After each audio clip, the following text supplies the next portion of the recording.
Racing isn't easy, but experiencing it is. iRacing puts you in the driver's seat with the industry's leading sim racing game. Drive on laser scan replicas of the greatest racing circuits from around the world. Go head-to-head against other drivers chosen by skill-based matchmaking to ensure competitive racing at every level. Compete across all your favorite series. In officially licensed cars, engineered to deliver the most accurate driving experience possible.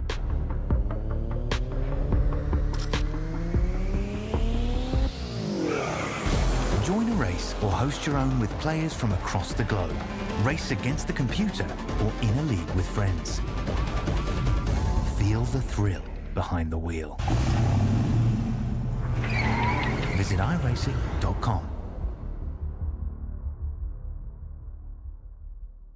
When you want to be the best, you can't settle for the rest. For anything on iRacing, there's just one name you need: Maconi. With the launch of Maconi Entertainment and Maconi Competizone alongside Maconi Setup Shop, we now provide the best of the best in setups, paint schemes, coaching, broadcasting, and event organization. With cars across all 4 license classes, we have what you need to hit the track with confidence. Grab a subscription and save money while going fast at MaconiSetupShop.com/subscriptions. And remember, at Maconi Setup Shop, there are setups, but your victories.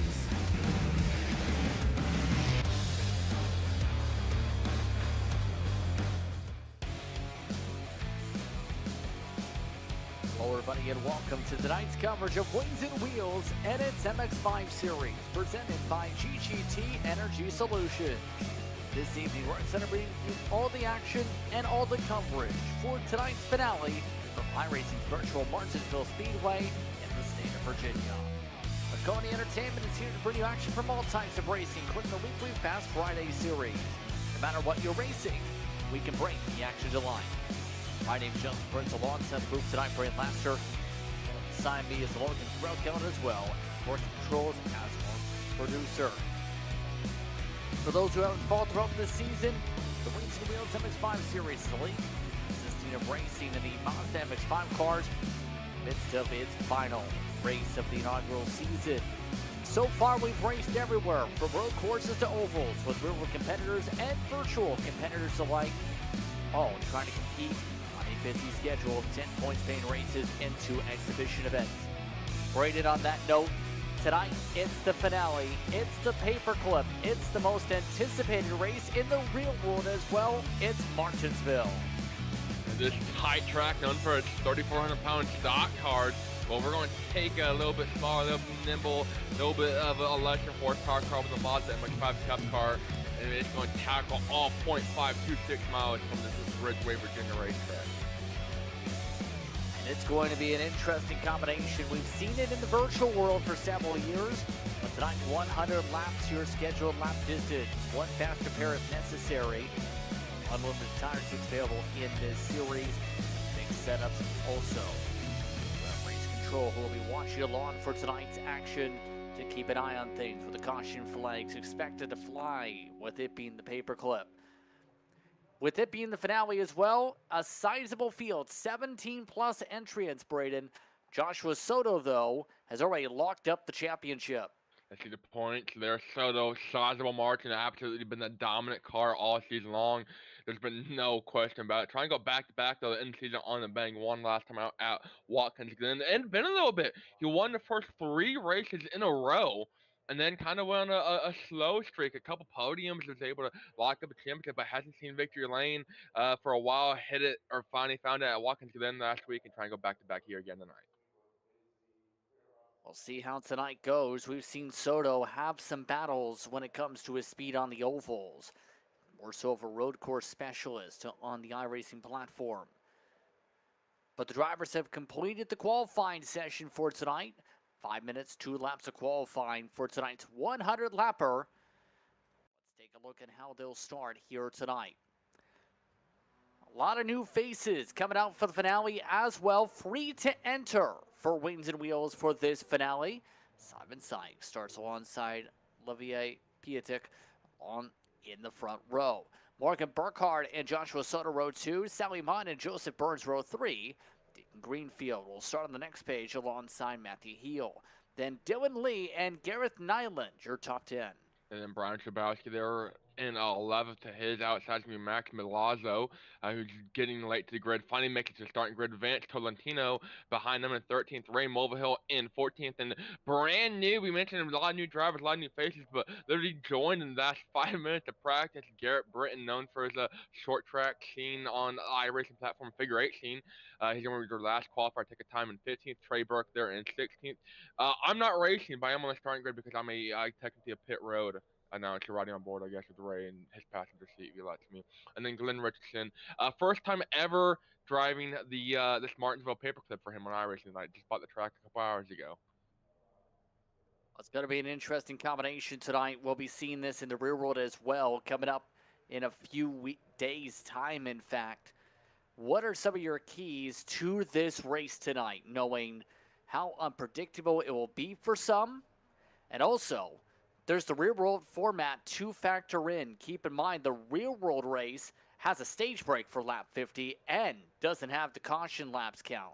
That stage break at lap 50 is going to be crucial. These drivers have just about 50 laps, literally just right at that number in their tank, less than 2 gallons in each one of these cars. So it's incredible what fuel mileage you get. For example, a NASCAR stock car might only get a handful of laps for a gallon. So that kind of shows the difference between cars that would regularly race here at Martinsville versus what we're running with tonight. But survival of the fittest is going to be like a super speeder race. It's not a matter of if you wreck, but when you wreck. And that one fast pair will be eaten up quickly by many. I think it's going to be a matter of hanging on to it as late as you can and being as safe as you can. Because when they wreck here, JP, they wreck big and they wreck quick. So just about getting ourselves ready to go. Who are you watching the most here for this one? I gotta go with the driver on the front row because I think he's gonna be the safest, and that's the driver in his debut, Simon Sykes there. A couple hundreds quick on Olivier Pietek in that 62 machine, but Simon Sykes in the 5 gonna be one to watch. Cold tires though are gonna be the real loser here, that's for sure. Cold tires in these cars at Martinsville are a pain in the butt to deal with. I think we're gonna see a lot of drivers struggle with that in their opening laps here. And that's why you're seeing a lot of people work as hard as they can to warm up these tires as soon as possible, especially with this being a very unpredictable style of race. It's chaotic when it comes to some of the charity races, but it's fun. But now the real world gets to do the same thing. How will they do when trying to get themselves a grandfather clock? We'll see in a few weeks' time, but how will Wings and Wheels do it tonight for its finale? We're about to buckle up and find out. It's Sykes, it's Pietek on the front row. Happy with this here on Maconi Entertainment for the season finale for Wings and Wheels. The green flag is out. We're underway for the paperclip.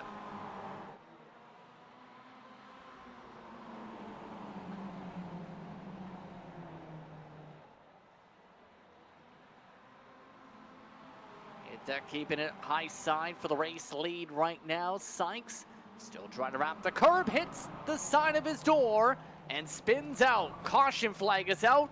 Hard contact for a second driver. It's Max Milazzo. They were the second car that slid in there, and trouble already, JP. Well, that was quick. Not only was that quick, that was your later on their pole sitter. Simon Sykes saw him go in the corner and get a replay here on Maconi Entertainment. Mentioned cold tires, doesn't really have a whole lot of grip, and it was a little shallow in the corner and going to wash up the Pietek in the 62. And that slight air bubble almost is what it was. Enough to send him around, and there goes Milazzo there hard on the wall. And I think another driver behind him might have gotten some damage as well. One of the orange cars back there might have had to make evasive maneuvers. Riding on board with Milazzo here. There's nowhere you can really go, and I mean, right on board, you know, I'm sure he probably didn't quite see between all the cars in front of him. And that Brian Chabowski had to check way up and get up by the wall. He did not make contact. Chabowski in that orange and white 85 there at the top of your screen. Past repairs likely already haven't been utilized. Sykes already used it. Milazzo has not used it for some reason.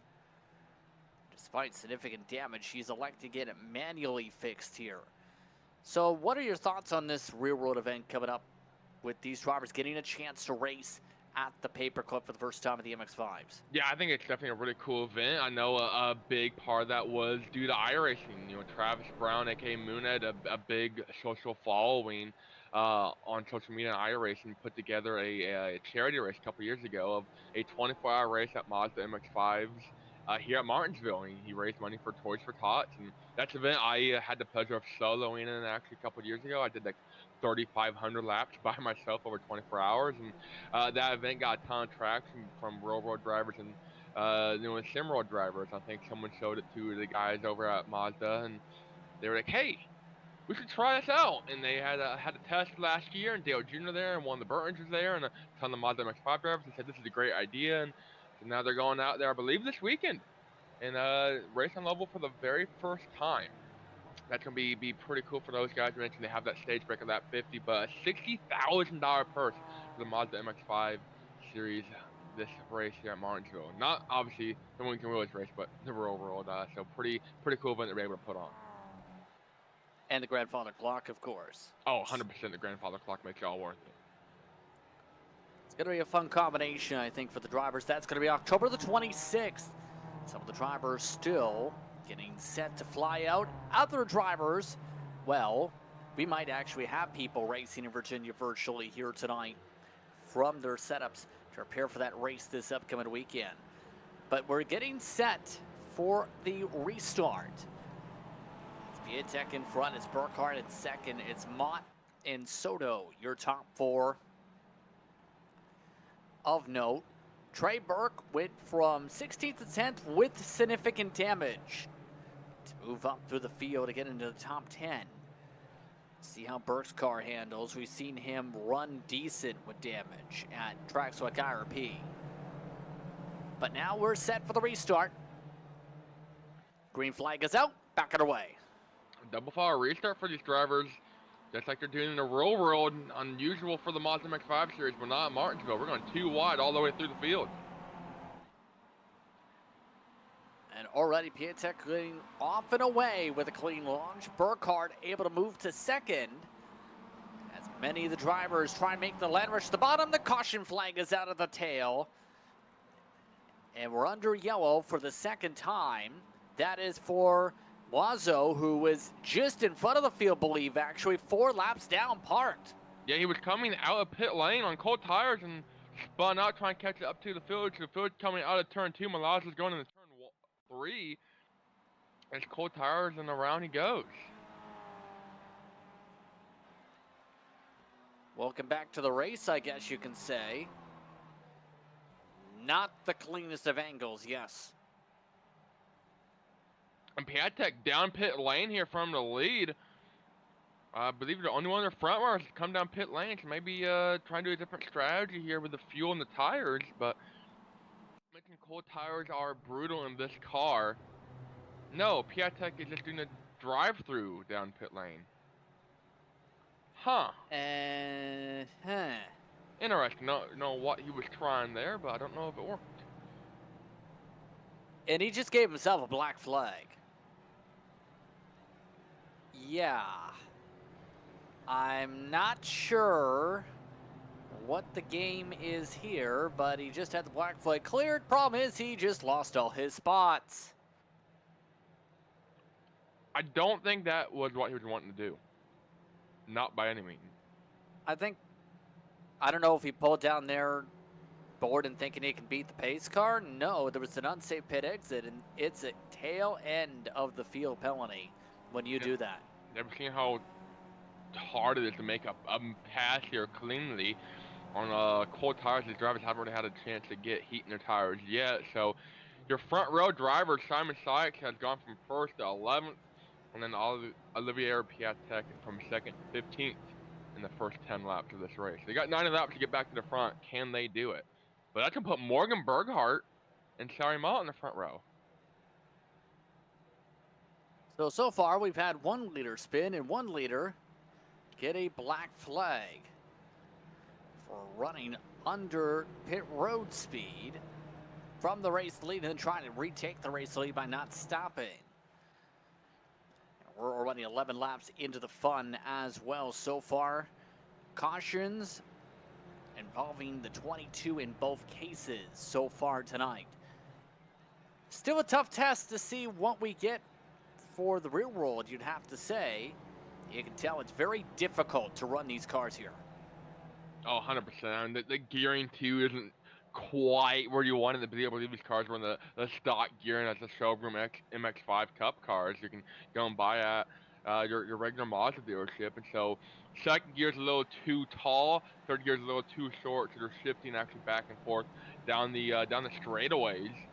And on corner entry, it's very tricky. If you want to get the run off the corner, you gotta go down the second. But if you hit it too early, they're going to spin out. A lot of balancing in terms of the acting tonight and the driving tonight. Burkhardt, now your third different leader. We'll see if the leader's curse continues here for this finale. Green flag is out, back it away. Burkhardt with a good launch.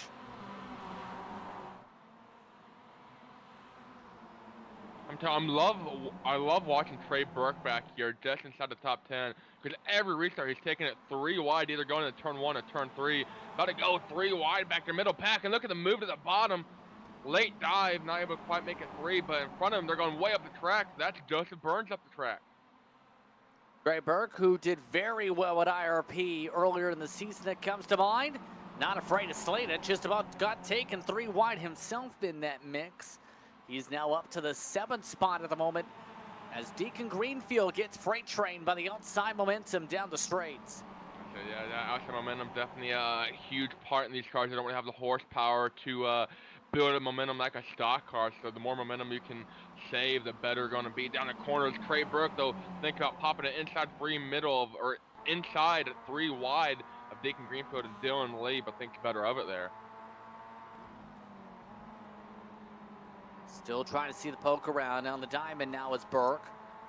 Right now side by side involving Lee and Greenfield. Greenfield dropping back to 6th spot. He initially started 7th though. As Burke gets alongside. And this is kind of the opposite of what you normally would see at the paperclip. The outside being the better line seems to be the case tonight. Yeah, these cars are so light, so nimble. One mistake, they're having to pinch that corner inside there, which I believe Greenfield was having to do. It's due to the situation he was in. It killed too much speed, not able to carry momentum. Burke now side by side with a 13 of Joseph Burns. And in front of these guys, they got Dylan Lee. But Trey Burke is trying to go from basically last on the starting grid to a podium here. He's only a couple spots shy of it currently.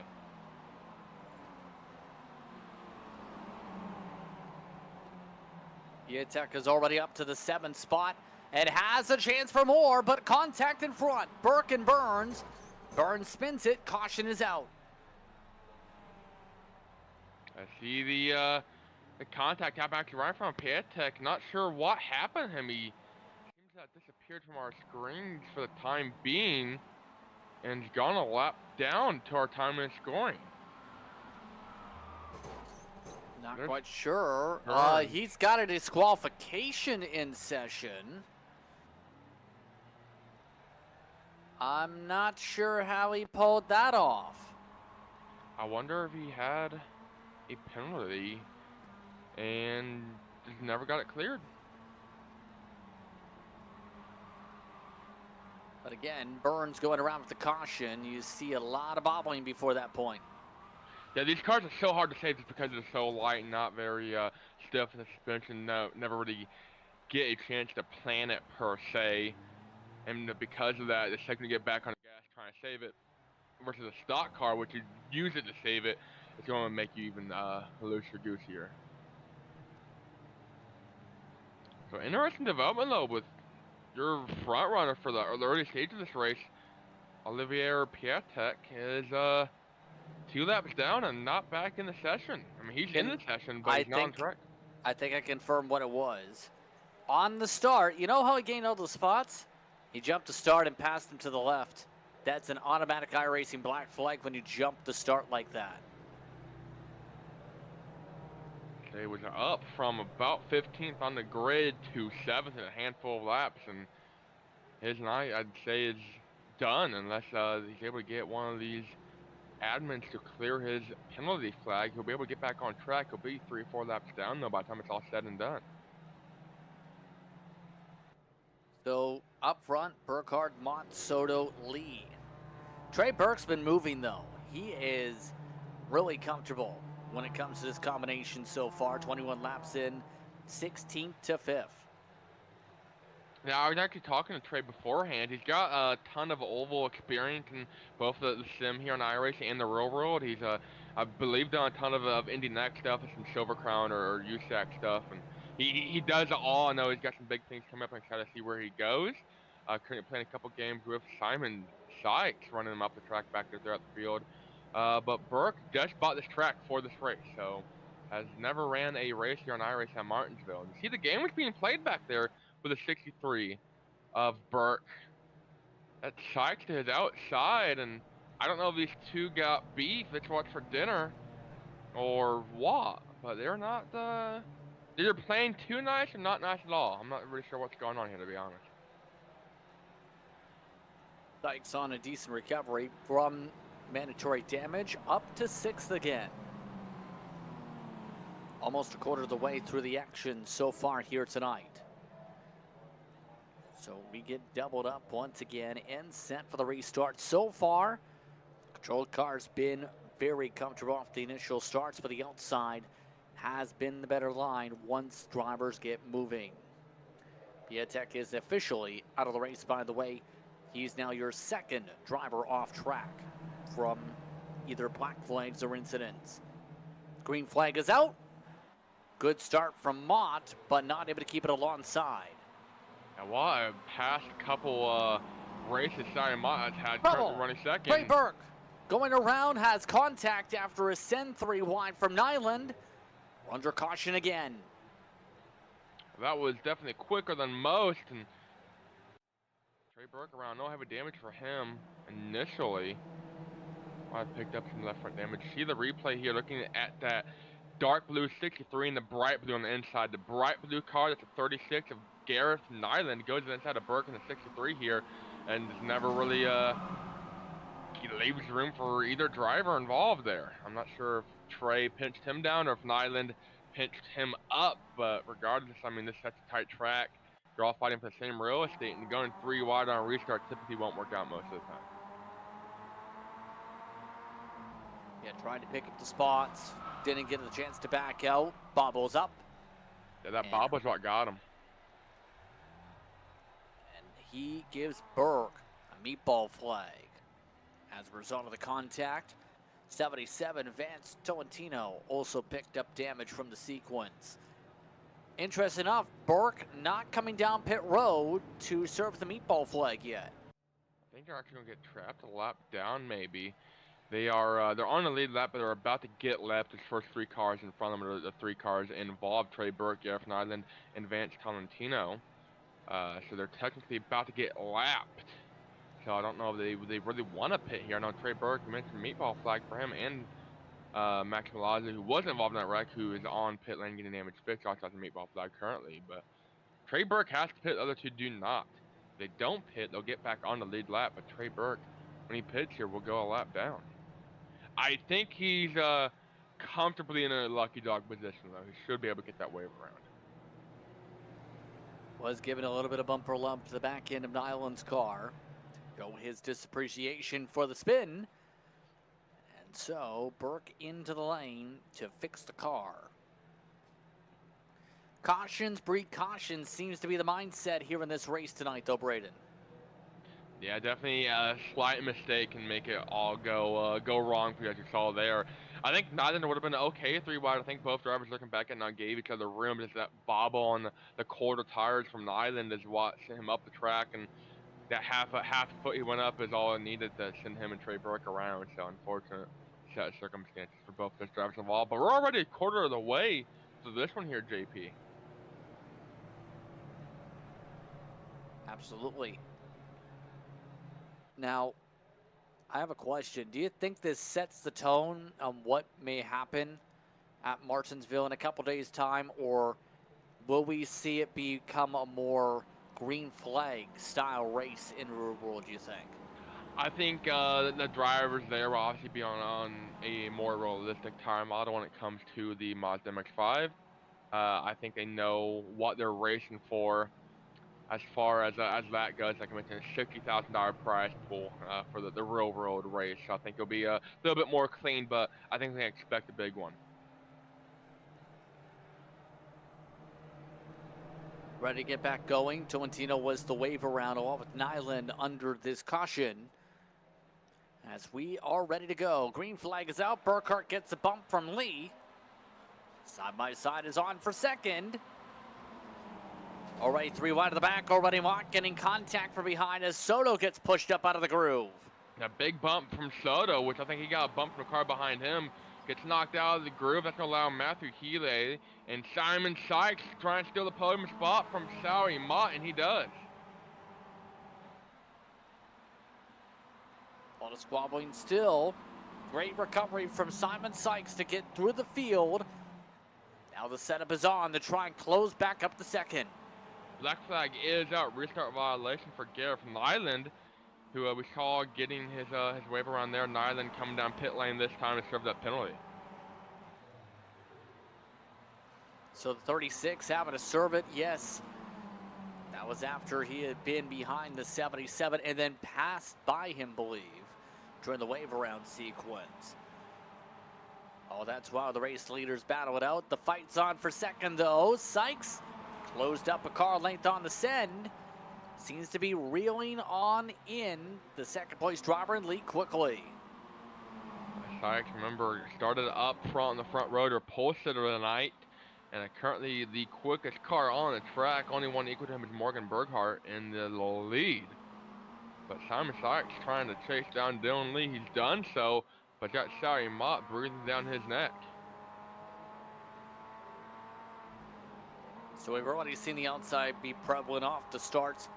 Long run wise, how do you think they'll set things up for the pass? We know the outside's prevalent for the moves, but it's not going to be easy to get to the outside of somebody here. Yeah, definitely when you have so many drivers that are so quick, lap traffic might be their only hope. Speaking of which, they have caught some. Glenn Richardson, big Glenn from Indiana, getting lapped now by Burkhart and going to go way, way, way up the track. And about collects the right rear of Sally Mott. That was a little too close for comfort. A lot of close calls around this racetrack here tonight. A lot of them coming to caution flags. More contact for the lap traffic to the wall. But once some of the recovery drives again starting to pop back up. Burke, he's still a lap down. He has to get to Nyland to get the lap back, though, who is 3 cars up the road. Yeah, of course, that's the little luck of Trey Burke here. Is the second we start going green flag racing, the second he starts getting a lap down, or he gets stuck a lap down. So he's got the speed still. I'm not really noticing a lack of speed from that car after the damage. So I believe he didn't take a fast repair from what I can tell. Maybe he did. Still got front bumper damage, so he might have not taken that fast repair yet. Now, it's worth noting in the rear world event, the first half of the race, technically nobody's supposed to fall a lap down, funnily enough, because there's no caution laps that count, meaning no one's able to get a wave around. The second half of the race, during the cautions, the first car lap down gets the free pass, so it's a bit of a difference maker in that regard. So keep in mind, that is called the pass around in IMSA competition. Okay, definitely a unique situation, a unique style for them.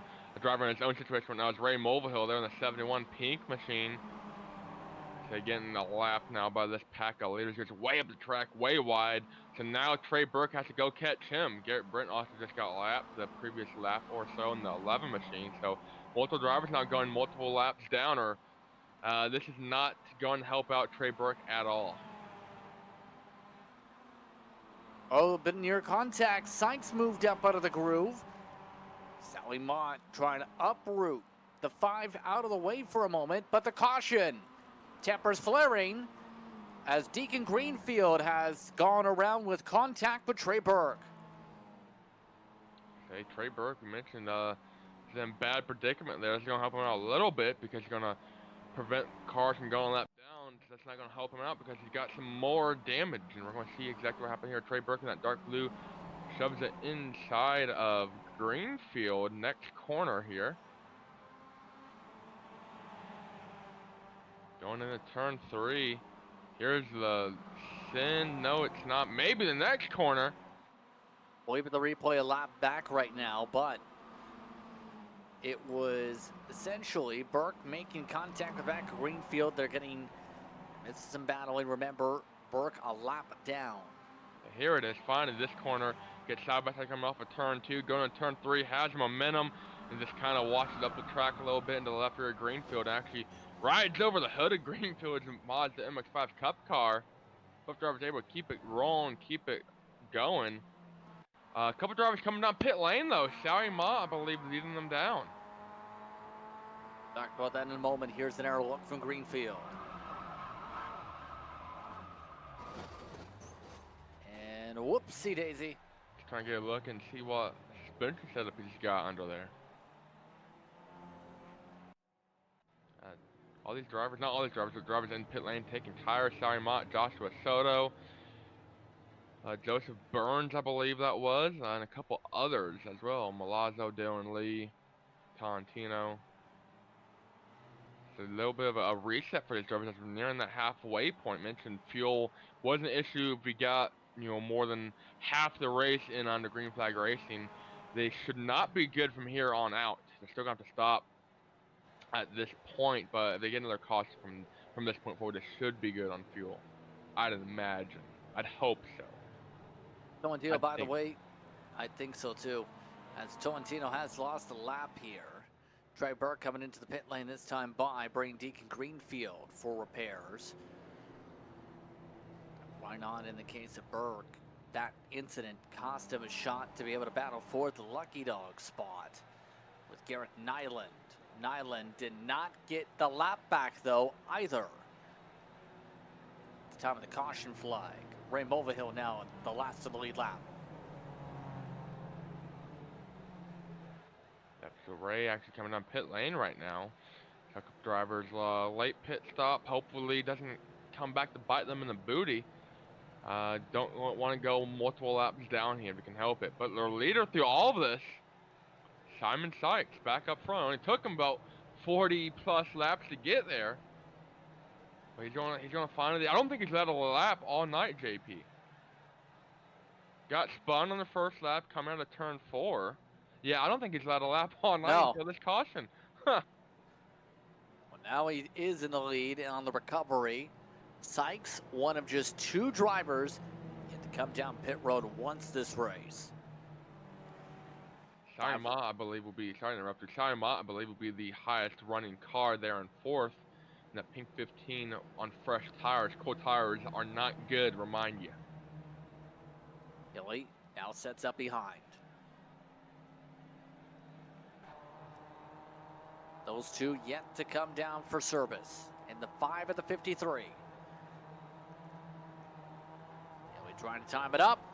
And everybody accordions on the start. Black flag outside front row. Hilly getting the black flag. Heartbreak for him. Gonna have to serve that penalty in the next couple laps or get disqualified like Piatek did. But Burkhart playing bumper cars are going to turn 3. Bit of a send from the black flag competitor. Morgan Burkhart trying to go for the crossover. Now goes for the bump draft on Sykes. Sykes, your net leader on track as the 53 tries to find a hole to get down. Does this time. He's going to have a hole here. Late dive down pit lane. He got on the radar. He's like, I need to get down, and he does. So slow run down pit lane. That's going to hand the lead over to Simon Sykes, but not for long. Here comes Morgan Burkhart side by side on the outside. Burkhart's going to lead the lap. Sykes trying to send it back though. Sykes squeezed down to the curbing.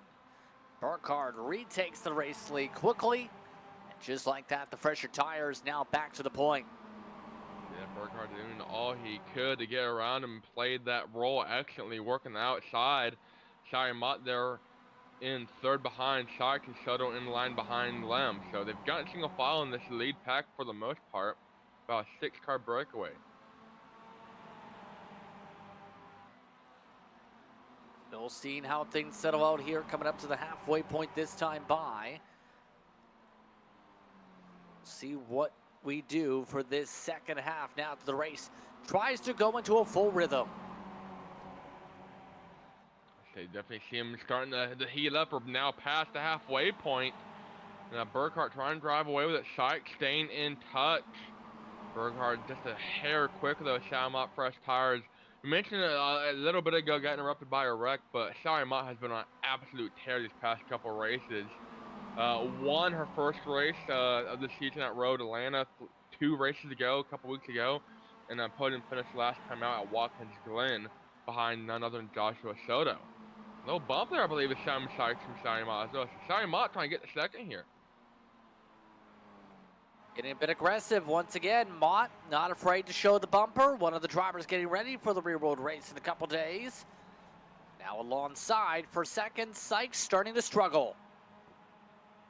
I see Soto peeking outside of Mott as she runs side by side. A bit of a bobble by Soto. She's going to allow Dylan Lee to look inside of Soto for a second.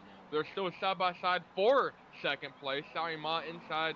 Simon Sykes to the outside. Sykes watches up big time. Sally Mott runs the curb and gets a huge run off the corner. Still side by side as Sykes not afraid to lunge it forward and send it on the tires. Still though, that allows Mott to drive by. Now it's Soto looking to drive by for third spot. Sorry, Mott, they're able to seal the deal. Driving away from Sykes, as Sykes is now falling back behind Soto. You mentioned it there a second ago. Soto is not something you want to mess with, but Sykes is going to try and pull the teeth of Joshua Soto. Looking inside through 3 and 4. Soto able to hang on, but look at this lap traffic pack in front of Morgan Burkhardt. 3-4 cars all battling here for position. This might be something of a standard later on in the race to keep an eye on. Tires seem to mean a lot here for these competitors, especially with some of the fall off we're starting to see from drivers like Sykes, even with the tire pressures. Now we'll see how they do in lap traffic. The leader is in the heart of it. That leader having to navigate 2-3 wide, has to check up for Ray Mulvihill, looking inside now, coming off a turn 2. Burkhardt's going to lose a ton of time here, but puts Glenn Richardson and a couple others a lap down, or Garrett Brent, for example, a second lap down. All those drivers going way wide, trying to get out of the way. So Burkhardt loses 2 or 3 tenths, working his way through lap traffic there. Still though, it's a 1.5 second lead now. 4 seconds again. Now Soto showing the nose. Backs off and gives space for Mott. Yeah, looking at the lap times last time by, sorry, Mott, heck of a lot slower last time by than Burkhardt. Some of that traffic affected her a little bit worse than it did Burkhardt when it was all said and done, or Burkhardt is absolutely flying. By the way, Matthew Hewley mentioned that penalty for him, restart on the outside front row. Still in the lead lap, but next car to go a lap down. Caution flag is out, blown motor for a gear shift, it sounds like. I believe we had somebody stop at the racetrack. Dylan Lee was running in a decent spot. Believe the money shift may have come into play here for the 2. Lee was running 5th and was right behind Sykes in that battle for that final podium spot. And I think it's going to be money shift watching that pink car. That you can hear it there, just miss-shift somehow, some way. We can actually, I don't know if we're able to ride on the chin cam, the helmet point of view. But you can see it here, 3rd to 2nd, and just hits it way too early. So we'll see coming off the corner here, just listen.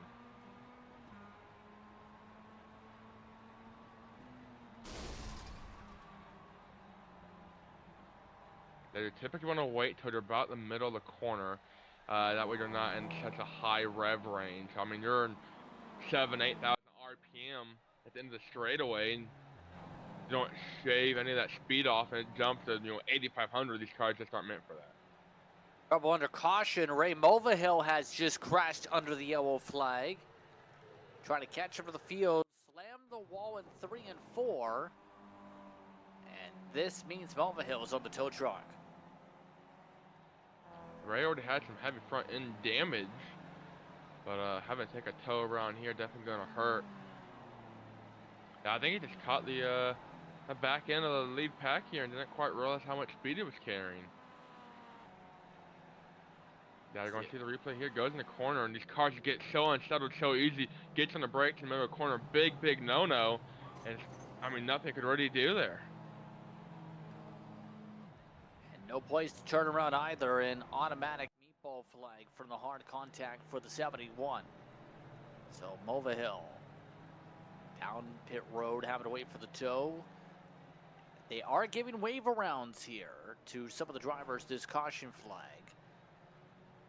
So a few drivers get their lead lap back. Trey Burke of note is amongst those who get that distinction here. Okay, that'll be a fun one to watch. Trey Burke works his way up through the field, falling back on the lead lap. And we're in the, I don't want to say the final stages of this one. We're still about 34, 35 to go. But we are definitely winding down the laps here, JP. This race, I believe, is the shortest race by mileage of the season.